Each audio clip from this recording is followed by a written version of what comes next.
Parents said, "You're just jealous of your brother, he's the successful one. You'll never be like him." I laughed and said, "Good, then he can pay your bills." An hour later, I laughed. Not because it was funny, but because it was the most ridiculous thing I'd ever heard. My parents sat across from me, arms crossed, their faces twisted in annoyance, as if I was the one being unreasonable. "You're just jealous of your brother," they said, voice dripping with condescension. "He's the successful one. You'll never be like him." I leaned back in my chair smirking. "Good," I said casually, enjoying the way their eyes narrowed in confusion. "Then he can pay your bills."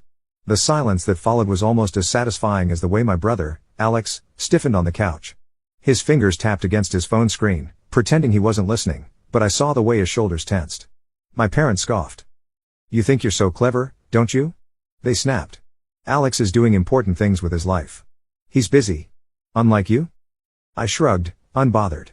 This wasn't new. They'd been saying this since we were kids. Alex, the golden child, had always been the successful one, valedictorian, Ivy League graduate, now climbing the corporate ladder at some prestigious firm. And me? I was the disappointment, the black sheep. No matter what I did, it was never enough. My parents never cared about my career, my stability, or the fact that I'd built a life for myself, just that I wasn't Alex. So I decided to give them exactly what they wanted. "Well, since he's the successful one," I said, stretching out the words like there was some brilliant revelation. "Why don't you call him right now and ask him to take over? Since I'm so useless, I guess you won't need my help anymore." I saw the flicker of hesitation cross my parents' faces. But their pride wouldn't let them back down. "Fine," they huffed, snatching their phone off the table. "He actually cares about this family, unlike you." Alex glanced up from his phone, looking annoyed. "Parents, what are you doing?" "I need help covering the mortgage this month, honey." My parents said sweetly. "Your brother has decided he's done helping." I watched the scene unfold like it was a movie I'd already seen a dozen times. My parents, so sure that Alex would swoop in and fix everything, and Alex, so smug, assuming he was untouchable. But I knew what was coming. And I couldn't wait to see their faces when it happened. Alex sighed, drumming his fingers against the armrests like he had something more important to do. "Parents, I already told you." He started, then caught himself. His eyes flickered toward me for half a second before he plastered on that fake, confident smile he always used when he wanted to seem in control. "I mean, of course I'd love to help, but you know how it is. My expenses are insane right now." He forced a laugh, shaking his head as if the idea of parting with his money was absurd. "I just put a down payment on the new condo, and work's been a nightmare. I really can't be taking on more right now." I watched my parents' faces shift. First, surprise. Then, disbelief. Then, the kind of desperation that they usually reserve for guilting me into opening my wallet. "Alex," they said, their voice suddenly softer, almost pleading. "Sweetheart, we wouldn't ask if it wasn't important. The mortgage is coming up, and we parents," I said no. And just like that, the golden child showed his true colors. I leaned forward, resting my elbows on my knees. "Wait a minute. I thought Alex was the successful one." I turned to him, feigning confusion. "Shouldn't this be easy for you? What happened to all that big corporate money?" Alex shot me a glare, but I wasn't done. "Or is it possible," I continued, my voice light casual, "that you're not as well off as you've been pretending to be?" His jaw clenched. My parents, still caught between shock and panic, tried again. "You must have something saved up. You've always been good with money." "Parents, you don't understand." Alex snapped, and for the first time, there was real frustration in his voice. "Do you have any idea how much my life costs? The condo, the car payments, the credit cards, do you think I have extra money just lying around?" There it was. The cracks in the perfect image. I sat back, smiling to myself. Because that was the thing about Alex, he was great at pretending. Always flaunting the high life online, making it seem like he was untouchable, unstoppable. But I knew better.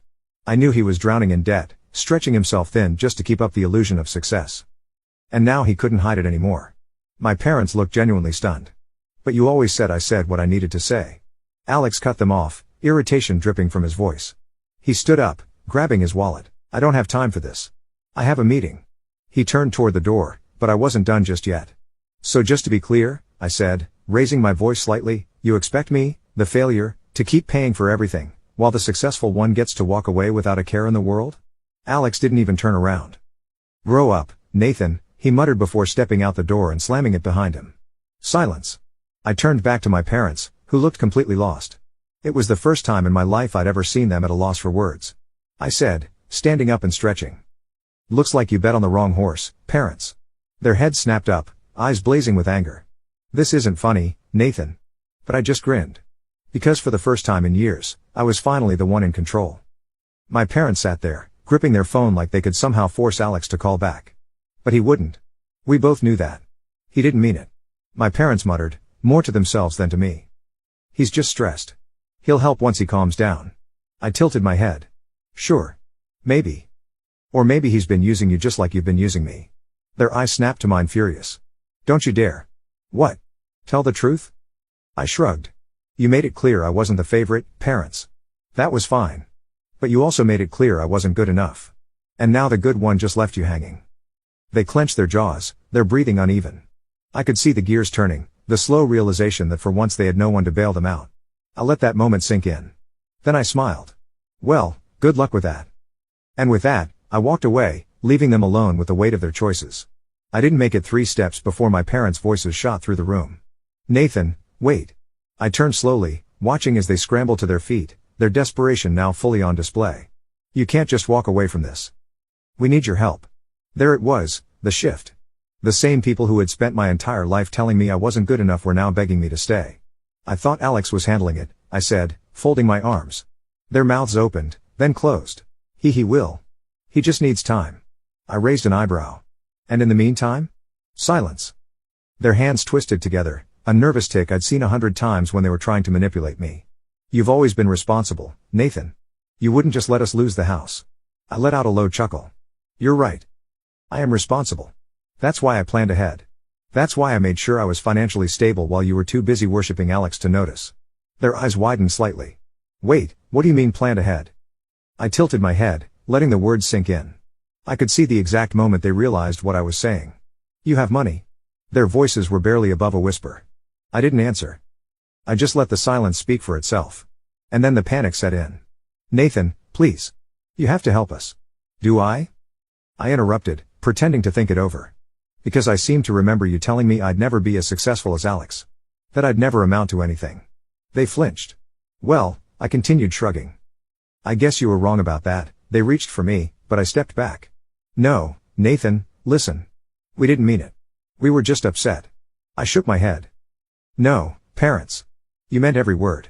And for the first time in my life, I watched as they realized that I was the one in control now. My parents' breathing turned shallow, their fingers gripping the edge of the table like it was the only thing keeping them upright. I could see it now, the fear in their eyes, the dawning realization that they had nowhere left to turn. Nathan, please, they said, their voices softer now, almost trembling. You're our son. Family helps each other. I let out a slow breath, shaking my head. Funny. I don't remember you saying that when I needed your support. They flinched like I'd slapped them. That was different, they insisted. You were always difficult, stubborn.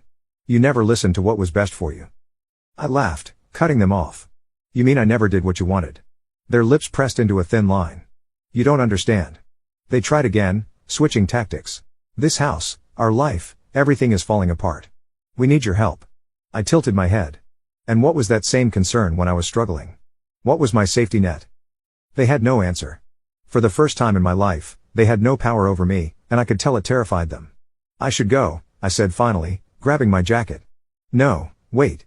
They rushed forward, grabbing my arm. We'll make it up to you. We swear. Just help us this one time. I gently pried their fingers off me.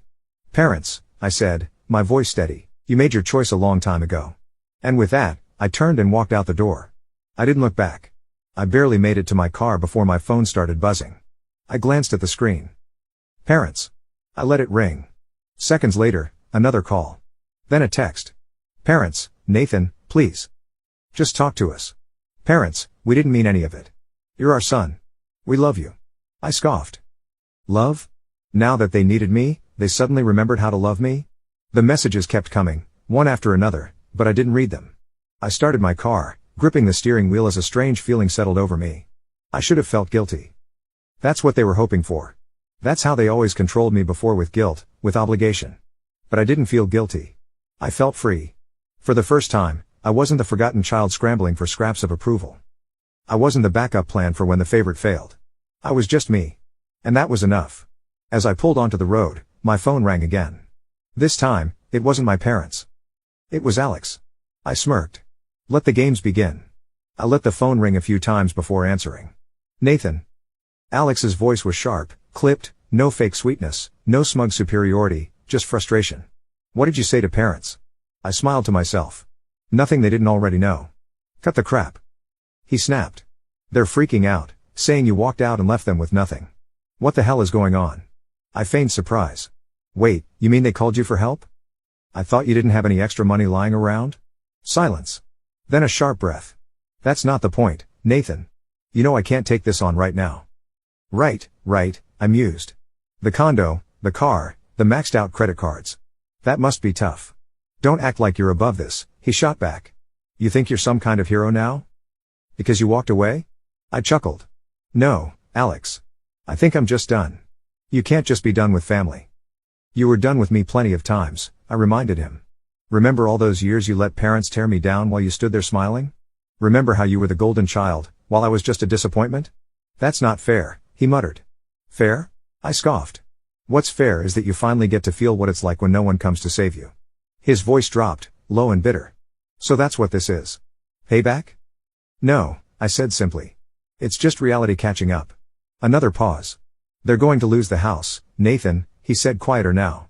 I leaned back in my seat. Yeah. They are. And you don't care? I thought about it for a second. No. I said honestly. Alex exhaled sharply. I could practically hear his fingers tapping against his phone, that nervous tick he always had when things didn't go his way. You're really going to let this happen? He muttered. Yep. You're a click. I hung up before he could finish. Leaning back, I let out a long breath. For the first time, I wasn't the one scrambling. They were. And it felt good. For the next few days, I ignored every call, every text. At first, my parents stuck to guilt tripping. Nathan, we raised you. How can you do this to us? Then came the attempts at bargaining. We'll change, we swear. We can fix this. And finally, the anger. You're selfish, ungrateful. You'll regret this. But I didn't regret a thing. Alex, on the other hand, went radio silent. No doubt trying to come up with a way to spin this so he wouldn't have to deal with parents' problems either. Then, on the 5th day, my doorbell rang. I knew before I even opened it. My parents stood on my doorstep, looking worse than I'd ever seen them. Their perfect posture was gone, their usually immaculate hair a mess. They had dark circles under their eyes, their lips pressed into thin, frantic lines. You weren't answering our calls, they said. I know, I replied, leaning casually against the doorframe. They hesitated, as if debating whether to throw a tantrum or beg. Their pride and desperation were at war. Nathan, please. We don't know what to do. There it was. The moment they realized that, for the first time, they had no control. That's not my problem anymore, I said simply. You can't just leave us like this. Their voices cracked. I can. And I did. Their expressions twisted in frustration. What do you want from us? An apology? Fine. We're sorry, Nathan. Okay? We're sorry for everything. I tilted my head. For everything? Their jaws clenched. You know what we mean? No, I don't. Because if you were really sorry, you wouldn't just be saying it because you need something from me. Their breath hitched. For a second, I thought they might actually cry. Nathan. We'll lose the house. Then lose it. They flinched like I had hit them. Where will we go? They whispered. I shrugged. Maybe Alex will take you in. Oh, wait. That's right. He won't. That was the final blow. They knew I was right. They had spent their whole lives choosing Alex over me, betting everything on the wrong child. And now, at their lowest point, they had no one left. Please, they whispered one last time. I took a deep breath. Then, with a small, satisfied smile, I said the words I had been waiting years to say. You made your choice, parents. Now you get to live with it. And with that, I closed the door in their face. I expected them to knock again, to yell, to demand I open the door, but they didn't. Through the peephole, I watched them stand there for a few seconds, shoulders shaking, hands trembling at their sides. Then, without another word, they turned and walked away. I didn't feel bad. Not even a little. I had spent years bending over backward for people who never once showed me real love. Years watching them worship Alex while I was treated like an afterthought. And now, finally, they were facing the consequences of their own choices. And it wasn't my problem. I thought that was the end of it. But I should have known better. The next morning, I woke up to a call from a number I didn't recognize. I almost ignored it, until something told me to pick up. Nathan. The voice on the other end was tight, controlled, and eerily calm. Alex. This is the last time I'm going to ask, he said, skipping the pleasantries. Help parents. Pay off the bills. Fix this mess before it gets worse. I almost laughed. You don't get it, do you? I said. There's nothing left to fix. It's already over. No, it's not, he snapped. They can still keep the house if we act fast. I can pull some strings at the bank, but they need money. And since you're apparently doing so well, let me stop you right there. I cut in. They're your problem now, Alex. Not mine. Silence. Then, for the first time, Alex's voice cracked. I can't take care of them, Nathan. And there it was. The golden child, the successful one, wasn't so perfect after all. He was drowning. He had played the role of the confident, put-together son for so long that he had convinced himself he was untouchable.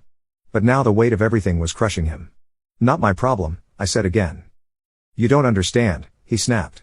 If they lose the house, they'll have nowhere to go. Then maybe they should have been better parents, I replied coldly. They did their best, I laughed out loud. Their best? I repeated. Their best was treating me like I was worthless. Their best was using me for years and throwing me aside the second Alex did something remotely impressive. You don't get it. Alex's voice rose. You were never supposed to be the one who made it. It was supposed to be me. I was the one with a future, the one who was supposed to take care of them. But I can't. The admission hung heavy between us. He couldn't. Because he wasn't nearly as successful as he had let everyone believe. And now, when it mattered most, he had nothing to offer. That sounds like a you problem, I said and hung up. 3 weeks passed. The house went into foreclosure. Parents tried everything, crying to relatives, pleading with friends, even calling my old childhood friends to see if they'd take pity on them. But no one wanted to bail them out. Not even Alex. I heard through the grapevine that parents were forced to move into a tiny apartment in a bad part of town. No fancy house, no admiration from the family. They were alone. And Alex? He was barely holding it together.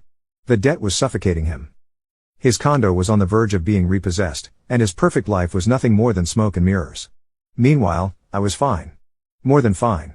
I thrived. And for the first time in my life, I felt completely, utterly free. It took a while for the phone calls to stop. At first, parents tried to keep up appearances, acting like this was just a temporary setback.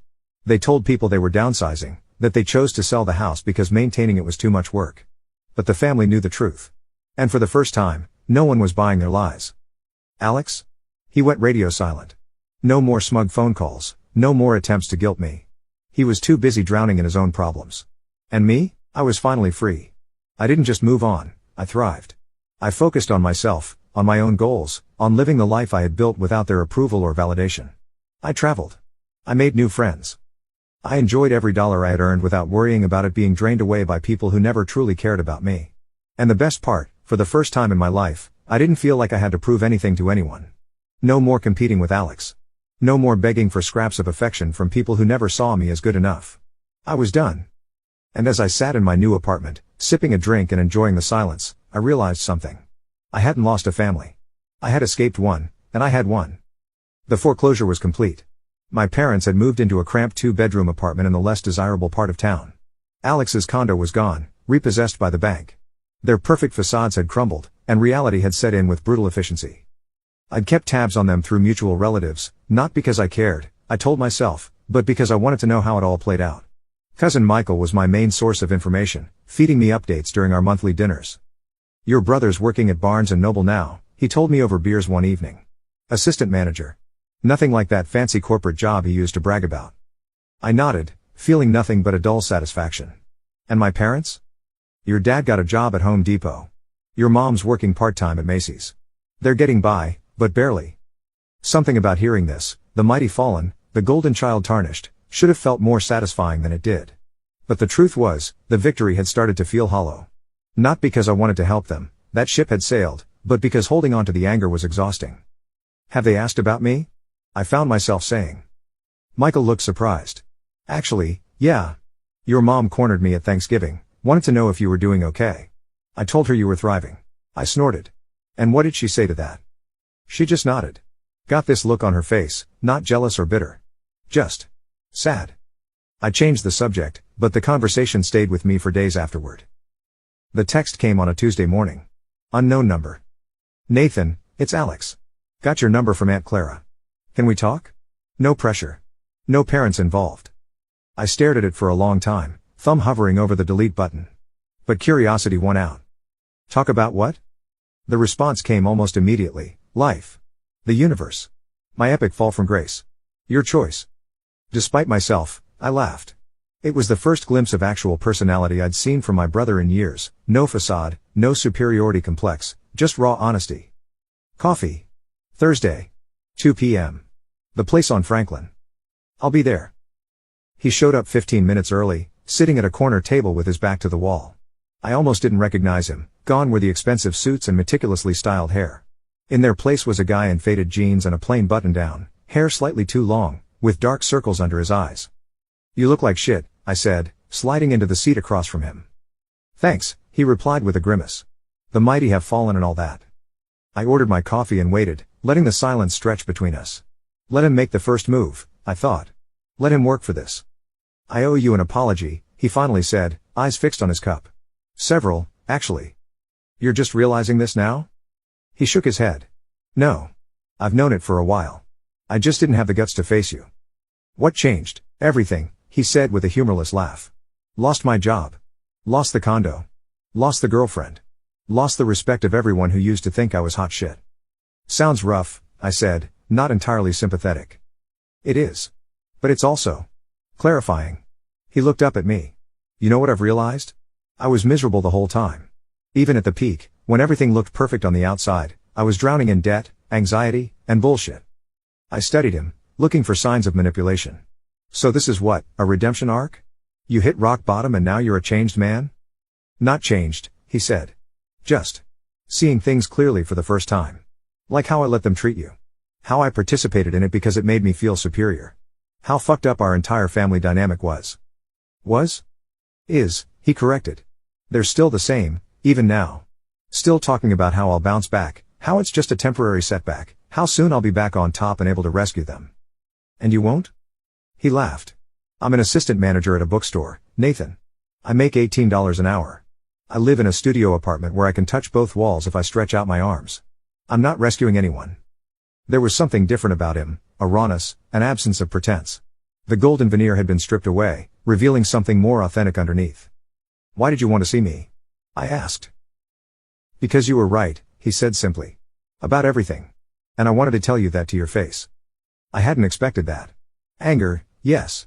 Guilt-tripping, maybe. But not this straightforward acknowledgement. "Are you in contact with them?" I asked. "Minimal," he said. "I have dinner with them once a month. It's always the same. They complain about their jobs, their apartment, how unfair life is. They ask if I've heard from you. I say no. They pretend they don't care." "But they do?" His eyes met mine. "Yeah. They do. They're just too proud and stubborn to admit it." I nodded, unsurprised. "Well, they made their bed. We all did," he said quietly. "Some of us are just trying to make a new one." When we finished our coffees, there was an awkward moment. Not quite friends, no longer quite enemies, stuck in some undefined territory. "This was not terrible," I said finally. A ghost of a smile crossed his face. "High praise. Maybe we could do it again sometime?" I considered it. "Maybe. No promises." He nodded. "I'll take what I can get." Coffee with Alex became a monthly thing. Not because I'd forgiven him, exactly, but because there was something compelling about this new version of my brother, humbled, honest, struggling to rebuild his life from scratch. During our third meet-up, he dropped a bomb. "Parents asked about you again," he said casually, stirring his coffee. "Directly this time. Wanted to know if we were in touch." I tensed. "What did you tell them?" "The truth. That we get coffee sometimes. That you're doing well." "They asked to see me?" He hesitated. "Not in so many words. I think they're afraid of rejection." "As they should be," I said, but the words lacked their usual bite. "They've changed too, you know," he said carefully. "Not completely. Not enough, maybe. But some." "How so?" "They're humbler. Less judgmental. Dad actually apologized to me last week when he snapped over something stupid. Old Dad would never have done that." I took a sip of my coffee, letting that sink in. "I'm not ready to see them," I said finally. "I know. I'm not pushing. Just keeping you updated." We shifted to safer topics after that, but I couldn't stop thinking about it later that night. The idea of my father apologizing for anything seemed like fiction. Had he really changed? Or was it just another manipulation? I wasn't ready to find out. But for the first time, I considered the possibility that someday, I might be. 6 months after I'd walked out, I got a card in the mail. No return address, but I recognized my mother's handwriting immediately. I almost threw it away unopened, but curiosity won out. Inside was a simple note. Nathan, we miss you. We were wrong. We're sorry. If you ever want to talk, our door is open. No expectations. No demands. Just talk. Love, Mom, and Dad. There was a phone number at the bottom. Not their old number, a new one I didn't recognize. I set the card on my kitchen counter and stared at it for a long time. Then I put it in a drawer. Not thrown away, but not responded to either. Just acknowledged.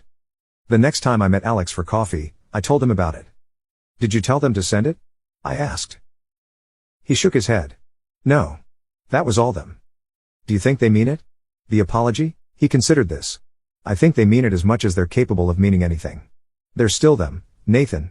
They've been humbled, but they haven't had personality transplants. I nodded, appreciating his honesty. What are you going to do? He asked.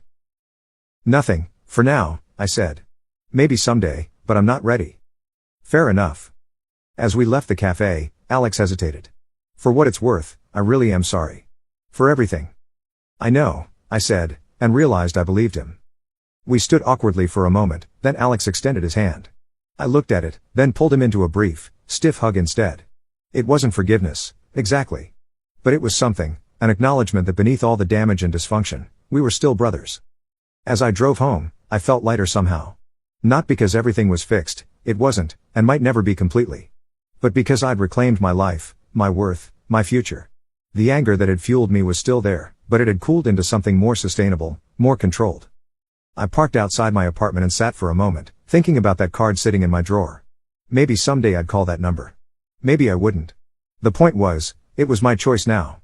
I had the power. And in that moment, I realized the victory wasn't in watching them fall. It was in standing tall on my own, free from their judgment, their expectations, their control.